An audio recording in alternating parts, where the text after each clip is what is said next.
Welcome to Art Ed Radio, the podcast for art teachers. This show is produced by the Art of Education University, and I'm your host, Tim Bogatz.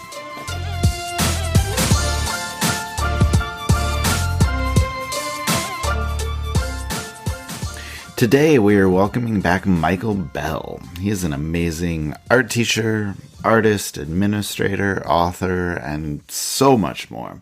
It's really exciting to have him back on the show, and honestly, it's been a while. So we're going to catch up on all the things that have been going on in the last year or so since he's been on.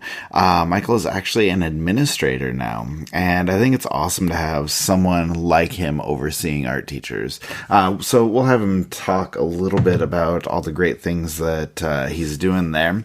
And you know, I think, like I said, just having somebody who's been in the trenches, who knows what it's like to be an art teacher, giving that type of inspiration, coming from someone who knows what you're doing as an art teacher day after day in the classroom and knows, everything that's involved in what we do as art teachers is so incredibly valuable. And so, I'm glad for his teachers that he's there. But anyway, I have a lot to ask him about, just what's happening with him, what's happening with his district, and just so many great ideas about what he's doing that I think can share and can maybe apply to what's happening in your district as well. So, like I said, I'm excited for this talk, so let me bring on Michael Bell.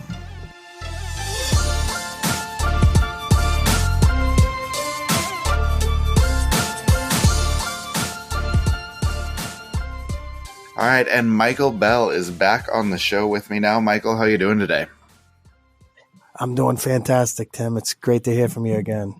Yeah, I'm really glad to have you back on the show. I think, though, big changes for you since last time we talked. I know you have a new position as a supervisor of art teachers, and I think maybe world language teachers too. Can you tell us a little bit about that and what, I guess, made you want to go into administration after so many years of teaching art? Sure. Yeah, no problem. I believe it's to be successful in life, Tim, you just got to keep growing. You got to keep learning, and it's all about timing. It's knowing when to arrive and knowing when to leave. The new career path that I chose, it actually really chose me, kind of not the other way around. And that's an important piece of this. I know it was probably well over a year ago, the last time we talked, and I was kind of at my highest peak.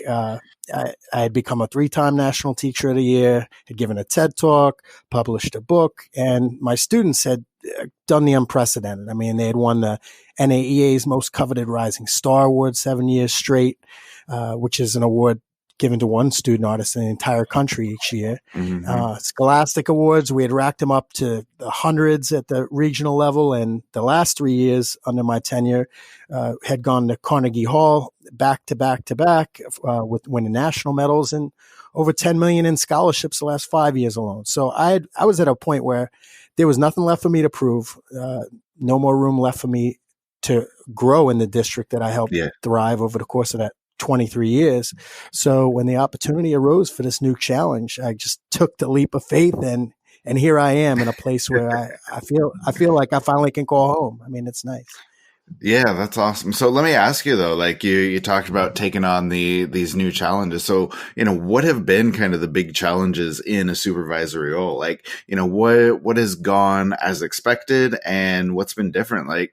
And I guess also I should ask you too, has it been difficult for you to kind of step away from the classroom, to step away from kids like that? All right. Well, let me start with the challenges. So for me, the biggest challenges here, as you mentioned, with these multiple areas, it's logistical. I simply can't be in 10 places at once, but I do try to spread the wealth around. Queen Anne's County, where I'm in now, it's a small district in comparison with the rest of the state. But that also means that all the supervisors here handle multiple content areas. For me, it's visual and performing arts, K through 12, which encompasses dance, chorus, band, theater, media arts. And I'm also the supervisor over world languages, 6 through 12, media, K through 12, service learning, K through 12, Title IV grants, Bridge to Excellence Master Plan. I mean, you name it. Yeah. It's a big job. And I report directly to the deputy superintendent, who's also a huge arts advocate, which is, it's so wonderful to work for a place like this. But, so for me, the challenges, they far outweigh the rewards. I'm enjoying the new role, being a general champion in the teachers' great work on a daily basis and shining a spotlight over their programs, which they haven't had in a long, long time. And I think that's the real key. It's highlighting all these different content areas. And I know you saw the first ever ArtScene newsletter online and the stuff that we did there. And I felt it was important to highlight everybody and elevate everyone to an equal status. And I was talking with Mark Coates. I don't know if you know Mark. He was he's high up at the NAEA level, and he was a former supervisor in Howard County, and he was a mentor of mine. And he agreed that by, and I'll use his language, finding commonalities among disparate disciplines, as he put it, is the key to what I'm doing here. It's taking a child-centered approach, instilling that love of teaching and learning again and into our teachers and including everyone. So that's a big piece of it. Now, another piece of it is building their capacity. And so when we did our first 2-day professional development opportunity, I, of course, brought in one of my collaborators, David Modler, who you know from the Journal Junkies. And I brought him in to present visual journaling to our troops. Yeah. And we included everyone in the same room, world languages, you name it. We gave them all the same PD for the first time. So they all heard the message was loud and clear. It's about the love. It's about becoming a team. And it's about drawing that line from our life to our art, like I've mentioned so many times. All right, so let me ask you now too. You just mentioned ArtScene, doing that with your district this year. Can you talk about kind of what that is, how you got it started, and why you think it's so valuable for kids to be able to participate in something like that? Sure. Well, I noticed something when I came to the district, and that was that there were some opportunities for students to showcase their artwork, but for the visual arts people in particular, they didn't have a big show.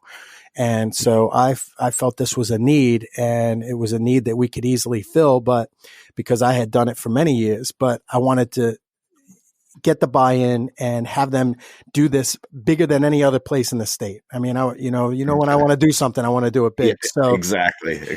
So I presented the idea to them, showed them that this could be a possible game changer for them, but I wanted the show to be theirs. I mean, they would have to own it. So they came up with the name. I polled them, and we created this whole thing really together, which is the beauty of it. I supported them however I could, and we created this K through 12 inclusive show that's held at both high schools in our district, and they happened during the same week on different days, and it was like fireworks going off, man, at both ends of the district, Tim.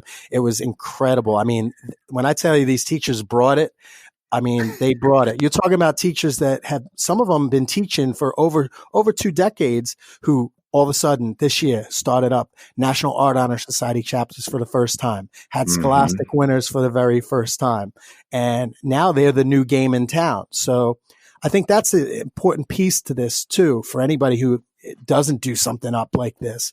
I mean, kids will stay after school for practices, for games, right? They'll stay after. Right.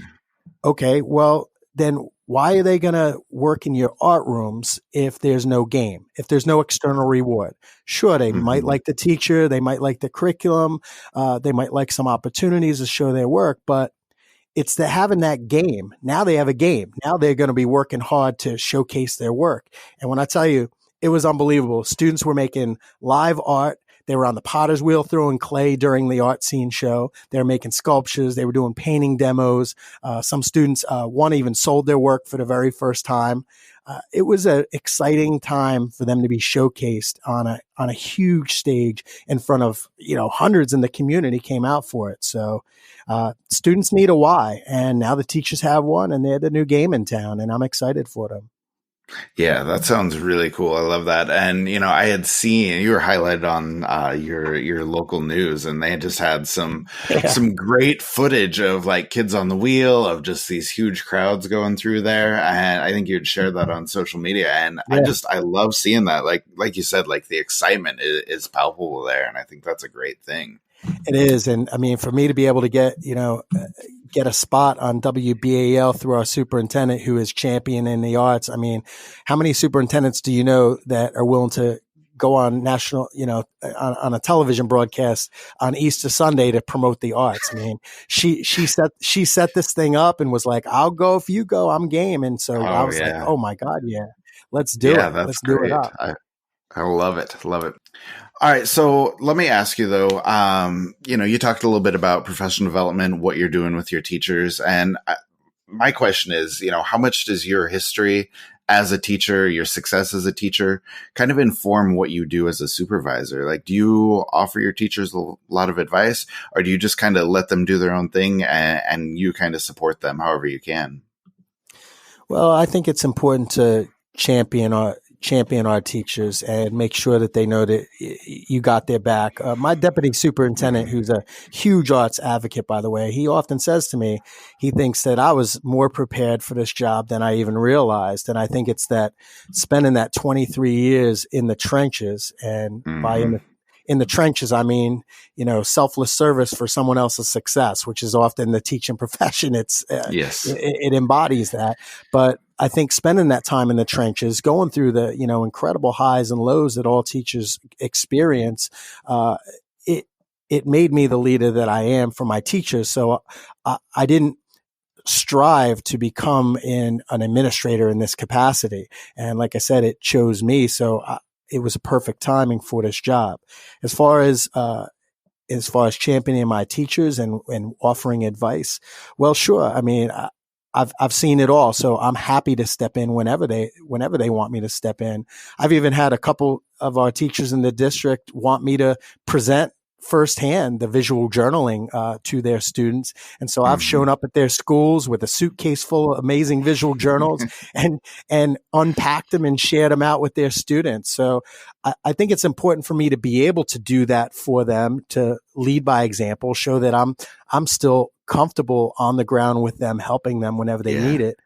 But at the same token, I'm also, great with building their capacity and getting out of their way and allowing them to run and do their thing. I mean, there's a reason why racehorses, I say that they wear blinders, because if you look to the left, look to your right, you're missing a step. So I want my teachers to be running straight towards that goal and feel empowered to do so, where they don't have to be looking over their back. They know that I have their back and they can just Hmm. do their job and feel confident, drawing that line and encouraging their students to also do that between their life and their life.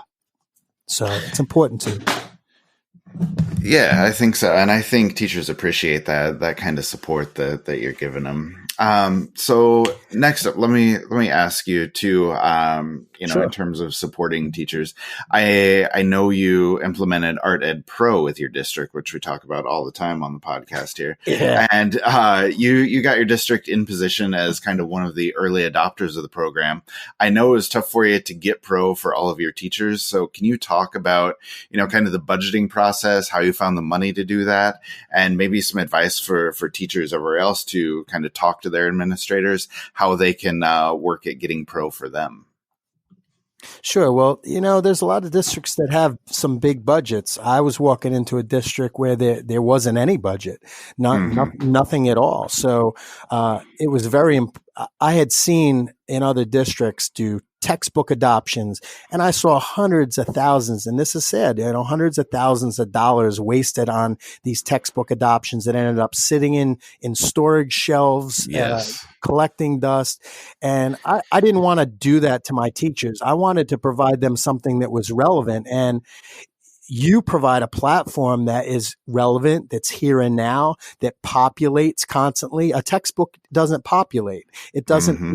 not in real time. You don't have the opportunities to collaborate even with some of your presenters who I've known from being at the national convention year after year after year and watching the art of education grow into what what it grew into. I mean, I remember Jessica when she was just starting out, and it was just small little booth. Now Yep. it's, it's exploded.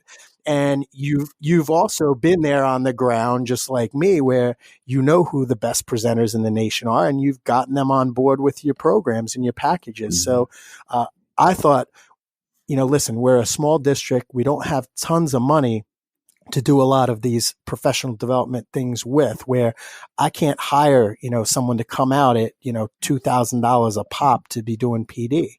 But what Yeah. I could do is bring PD to their living rooms, which I thought the Art Ed package could deliver on. And I will tell you this, as far as budgeting goes, I reached out. I shared what I felt was the value in this with our local arts council and Rick Strittmater, who's the executive director over at Queen Anne's Arts Council. He was all about it. He was all about us, taking a leap forward into doing something innovative, something new. Our deputy superintendent also was on board with supporting it. And so I found the money through various grants and through the grants through the arts councils in order to do this for my teachers. And I'll tell you, I asked them before coming on the air, I said, could you guys share with me your experiences with it? And I'll just read you a couple quotes, but Oh yeah. Yeah. they're really happy. From the high school level, they said it's user friendly, being really busy. They appreciate how easy it is to use as a learning tool. They said that, one elementary school teacher says she loves the freedom to watch it when and wherever you want. And they were surprised and happy that they completed their first PD requirements for certificate renewal. They said, never, ever, in capital letters, big bold, have there been anything anywhere close to this enjoyable in the past 30 years. Finally, she says, meaningful and helpful PD, positively awesome.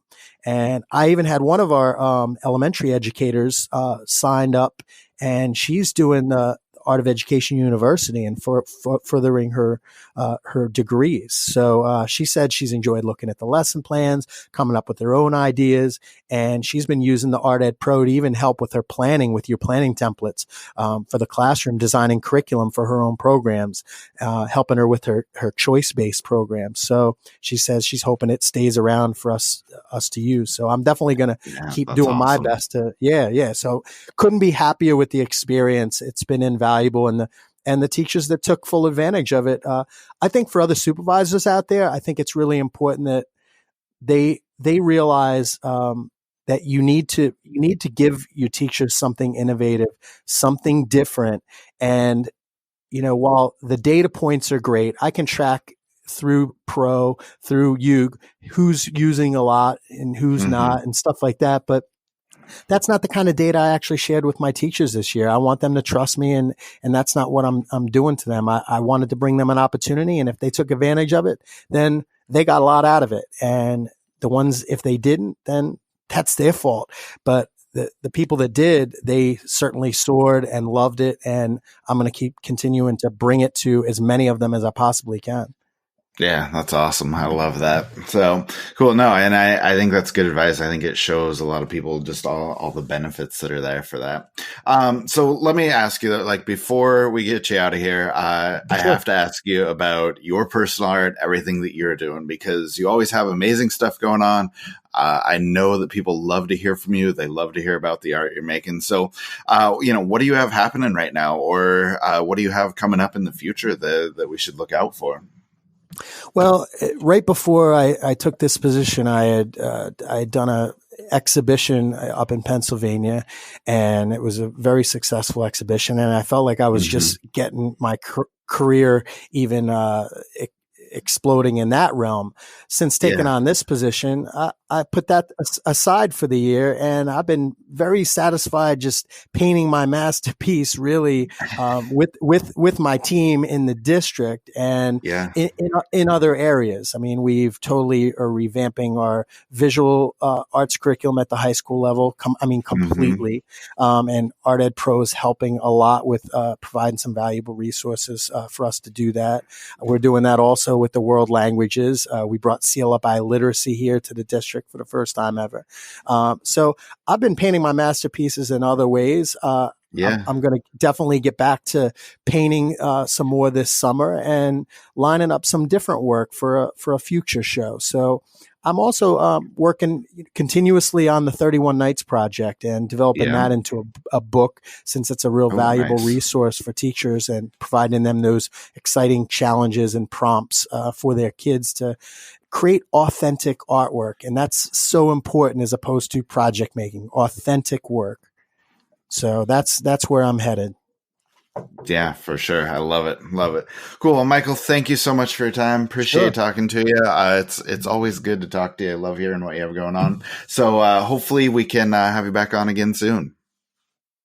Absolutely. Always enjoy it, and enjoy the hard work that you guys are doing over there too. So it's always a pleasure, Tim. Thank you for having me. All right. Thanks, man. Appreciate it. Talk soon. Oh, Michael and I talked a little bit there toward the end about Art Ed Pro and how he got it for his district. So let me give you the rundown on Pro if you are unfamiliar. Art Ed Pro is the essential subscription for professional art teachers. It is on-demand professional development with video tutorials, downloadable handouts, and all kinds of other resources to help take your teaching to the next level. As of right now, the library has over 100 learning packs in it, and it's going to continue to grow because we release 3 new learning packs every single month. So coming up in July are learning packs on screen printing. If, you're looking for something hands-on, there's one on identifying essential content if you want some curriculum help. And the third is on understanding and implementing IEPs. So if differentiation information is something that you need or that you want, that topic is covered as well. So with so many ideas and so many topics already covered, and those 3 packs released on the first of every month, it is the PD that you need when you need it. So make sure you check it out at theartofeducation.edu/pro, and make sure you ask your administrator about getting it for your district. All right. So again, a big thank you to Michael Bell for coming on. We'll make sure that we link to his social media in the show notes so you can follow him, keep track of everything that he's doing and everything that his district is doing. There are obviously some great things happening right now, and some of what we talked about today might even be able to serve as a roadmap or a template for what you can do in your district.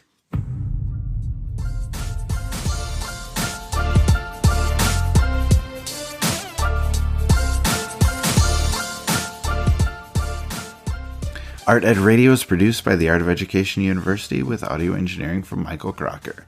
Make sure you go check out Art Ed Pro, and more importantly, go see if you can get your admin on board to support you with the PD that you want and need. We'll talk to you soon.